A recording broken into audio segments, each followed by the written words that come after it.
over where we've got to, in case you've missed some of the other parts. So it starts with Palm Sunday, as we've already talked about. Jesus is at the height of his local popularity. People are waving their cloaks, their palm branches, shouting Hosanna as he enters into Jerusalem. On a donkey, not a motorcade, but on a donkey. Then we moved on to the Last Supper, the Passover feast that Jesus enjoyed sharing with this traditional feast with his friends. And the next part then was the Garden of Gethsemane, the time spent praying and waiting for the inevitable betrayal and arrest. And then last week, Sally dealt with the trial of Jesus. And so we get to today.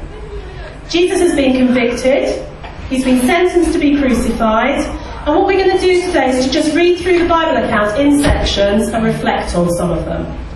So as we start today, Jesus has been flogged and he's exhausted. As the soldiers led him away, they seized Simon from Cyrene, who was on his way in from the country, and put the cross on him and made him carry it behind Jesus. A large number of people followed him, including women who mourned and wailed for him. So Simon was pulled from the crowd.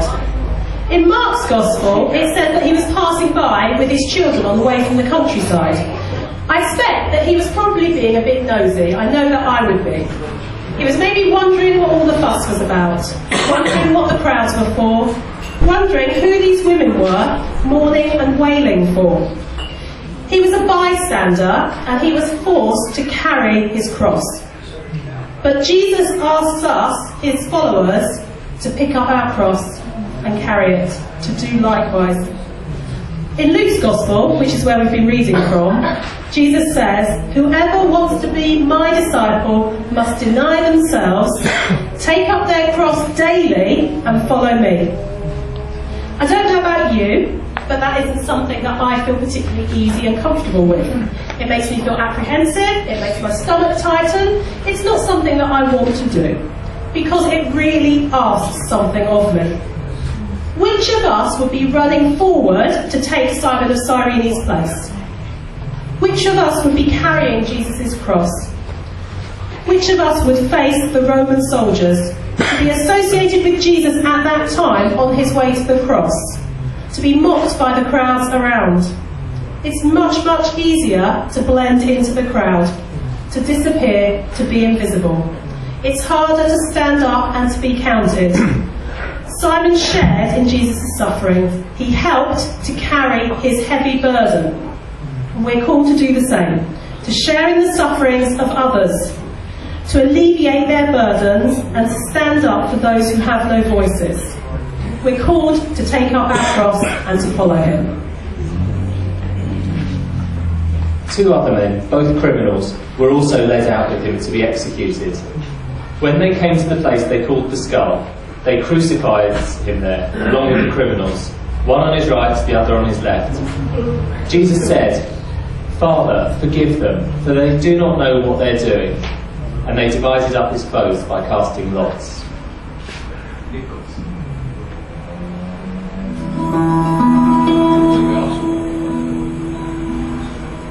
I crucified Jesus. It's what the crowd wanted, and that's what they got. And personally, I don't feel like that man did anything to deserve that, but I was just a soldier doing my job. When the governor gave his sentence, that's when I would go to work. I loved that job. I felt like I was administering justice every time I nailed someone to a tree. That man didn't deserve that. Didn't make sense to me. It makes no sense. There I was, rotting in a jail cell, stealing, murdering. You name it, I've done it. And I knew the next time I stepped foot outside that jail cell, well, and that was it. So the guards, they came and got me, they put me beside this guy that was beaten to a pulp. Then Governor Pilate started asking the crowd, "Which one of these men do you want me to set free?" I mean, it was obvious. In the crowd, they're going to say, "Let Jesus go." And then I was going to tell them where they could go. And then the crowd crowd, they started chanting Barabbas. I mean, they were saying my name. They were saying my name over and over and over again. The guards, they threw me to the crowd, and they took Jesus to Golgotha. I mean, one minute I am a man marked for death, and then the next I'm free. It made no sense. So I followed him all the way to Golgotha. I was stationed at Golgotha that day. We just raised the second criminal when they brought him to me. I'll never forget the way he looked. He'd been beaten, spit on, whipped. He was unrecognizable as a man. Hideous. What was left of his clothes were stripped off of him, and he was thrown down on the cross. That's when I went to work. Generally, when you crucify a man, the first hand is the most difficult. The criminal wants to get away, he fights you. So I would have 2 soldiers hold him down, but this guy, he didn't put up a fight. I just thought he was exhausted.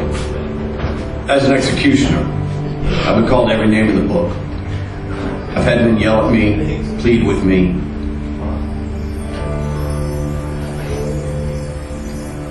But I wasn't prepared for that. He looked at us. He looked at me. And he said, "Father, forgive them. They don't know what they're doing."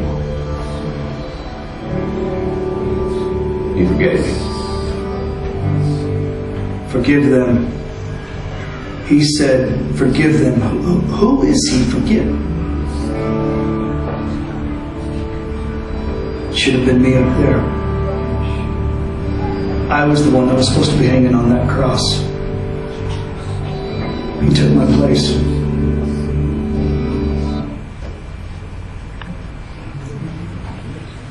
The people stood watching, and the rulers even sneered at him. They said, "He saved others. Let him save himself if he's God's Messiah, the chosen one." The soldiers also came up and mocked him. They offered him wine vinegar and said, "If you're the king of the Jews, save yourself." There was a written notice above him which read, "This is the King of the Jews." One of the criminals who hung there hurled insults at him. "Aren't you the Messiah? Save yourself and us."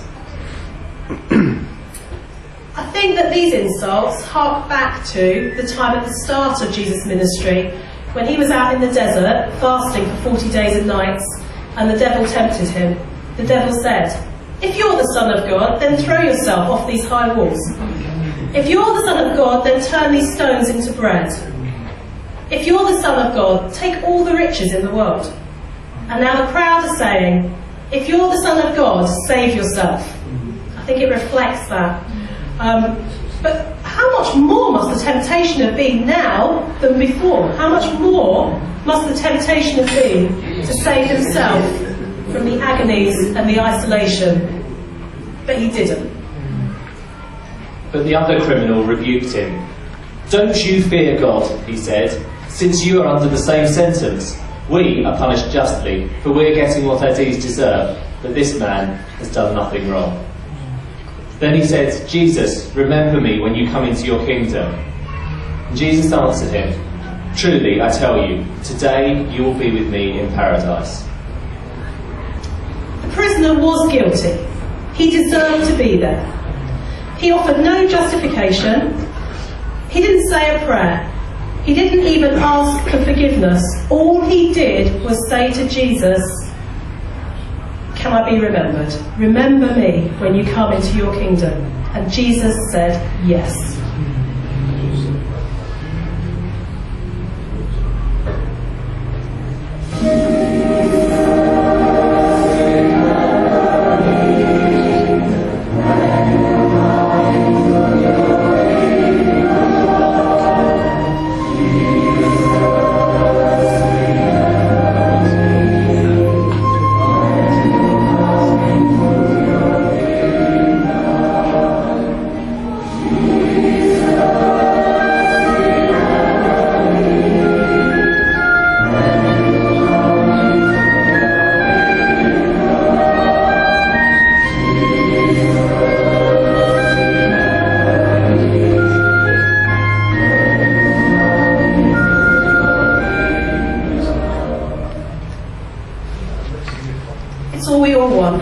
be remembered by Jesus. At noon, darkness came over the whole land until 3 in the afternoon. And at 3 in the afternoon, Jesus cried out in a loud voice, "Eloi, Eloi, lama sabachthani," which means, my God, why have you forsaken me?"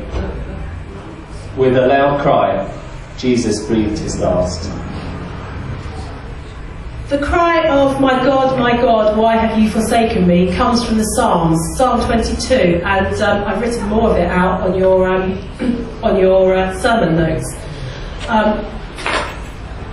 It's a real lament, and it's a lament that's not just from Jesus, as I say, from the Psalms, from David speaking there. And many people throughout history have speculated on exactly what this can mean. But what I think is that, perversely, it means that God is there. At the times when we feel most abandoned, most alone, and most like there is no hope, we know that Jesus has been there. Jesus has experienced it, and because of that, we are actually not alone. I think it can sometimes be quite easy for us as Christians to sweep the hard stuff of our lives under the carpet, to feel rather ashamed that we're not always the image of victorious, virtuous, triumphant living that we feel we should be. And sometimes that might be through our own failures, and sometimes it's just the circumstances we happen to find ourselves in.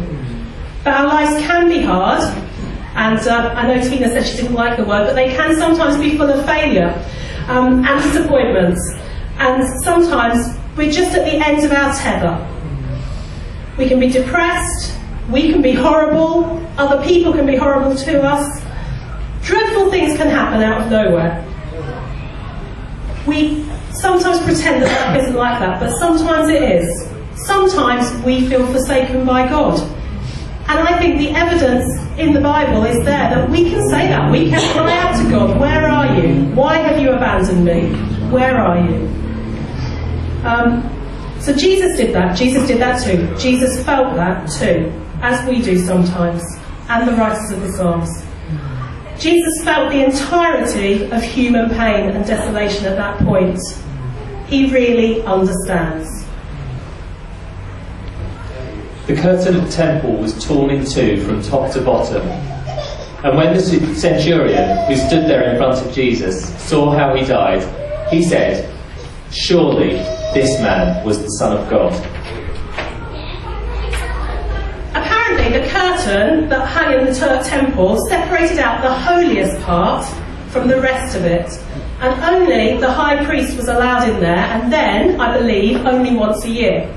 And I have heard, and I don't know whether it's true or not, that he had a rope tied around him so that if he went into that part of the temple and collapsed or was ill, he could be pulled out without anybody else needing to be there. Like I said, I don't know if that's true or not, but it gives an idea of how holy this place was. It was a separate place. And the key thing is that this place was sacred and separate to us. And it was covered by a really thick curtain, apparently. It wasn't just like a thin bit of blind. It was a really, really thick curtain. And it represents that separateness that there would have been between God and us, the holiness of God and the sinfulness of man. And now, at the point of Jesus' death, that curtain is torn in two. I kind of like the old-fashioned kind of rent asunder kind of language, because it feels like it needs something more powerful.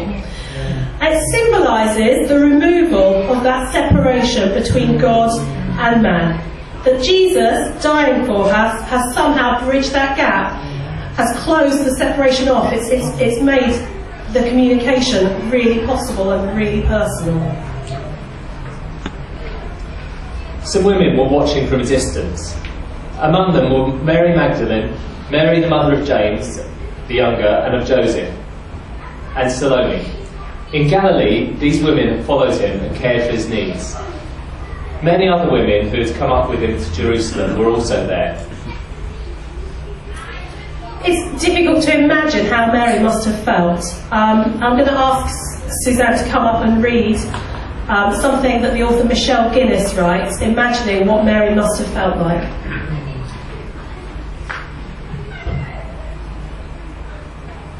Mary now becomes one of a group of women from Galilee who leave Nazareth and follow the other disciples, providing for their needs on a path that ultimately leads to betrayal and death. She can no longer intervene and make things right for him, pick him up and put him on her knee, as she did when he was a little boy, save him from all hurt and harm, as we all instinctively want to do for our children. A sword is indeed plunged into her heart, and the pain is almost unbearable. As he hangs on the cross, Jesus sees it. His last human act is to hand her to his brother John for safekeeping. Take care of her for me, John. Be to her what I would have been if I could, but I can't. She doesn't need to stay in that terrible place and watch this last agony, but she does, and presumably brings him some minimal comfort simply by being there. Finally, once it is all over, he is taken down from the cross and laid in her arms, where she cradles him one last time before laying him gently in the grave. This feels like the death of all the promises of God.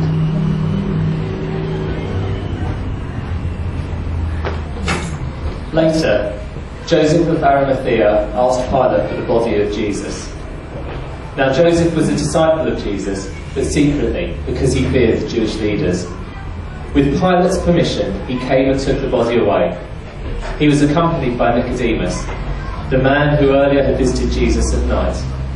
Nicodemus brought a mixture of myrrh and aloes, about 35 kilograms. Taking Jesus' body, the two of them wrapped it with the spices in strips of linen. This was in accordance with Jewish burial customs.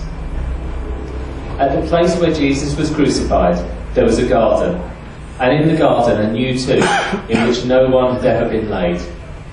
Because it was the Jewish day of preparation, and since the tomb was nearby, they laid Jesus there.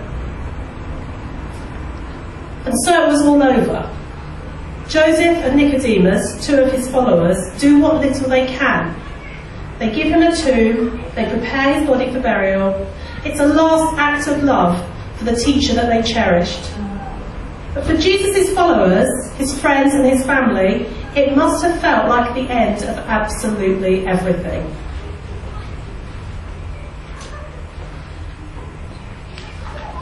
We're lucky.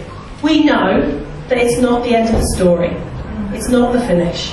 We know that there is hope. We know that this wasn't the end, but it was a demonstration of the most abundant outpouring of love ever. Chris, could you do me a favour? I've got an envelope there with some crosses in. Could you hand them out to me? Thank you. As we move towards communion, I'd like to hand out these palm crosses. They're traditionally given out in some churches on Palm Sunday. They're made from a single leaf of palm folded into a cross shape. And I thought that as today is Palm Sunday, but we're also looking at the cross, I thought that it was really appropriate that we'd hand them out. And then you can take them away as a physical reminder of the two, both Jesus' triumphant entry into Jerusalem, but also the time spent on the cross. Jesus, by dying on the cross, was the example of the kind of self-giving love that we're called to live by day to day. The greatest act of love, Jesus said, was to lay down your life. And he did this in that perfect example of love. So take home the cross as this physical reminder. And before we move into communion, we're going to sing together the song, When I Survey the Wondrous Cross.